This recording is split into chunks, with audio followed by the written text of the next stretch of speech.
Hello friends, this is the first topic. I'd like to discuss about basic electric circuit or simple electric circuit. We have the parts of the circuit in front of us. We have LED bulb, switch, battery holder, two batteries 1.5 volts each, which will make 3 volts, and jumper wire to complete the circuit. This is step 1 of basic electric circuit.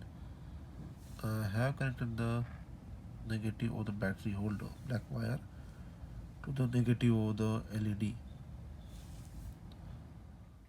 This is step 2. I have connected jumper wire to the positive of the bulb. This is step 3. I have connected jumper wires other end to the switch. This is step 4. I have connected the battery's positive red wire to the switch. This is step 5. I have inserted the batteries into the battery holder. With this, the basic electric circuit is completed. And you can see this is the final result of the basic electric circuit. The LED bulb is on now.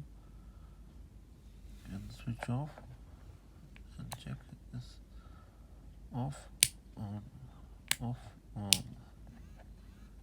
So I hope everyone understands the video of how the basic electric circuit functions. If you understand, just like this video, and inshallah I will post more informative videos about electric circuit. Thank you.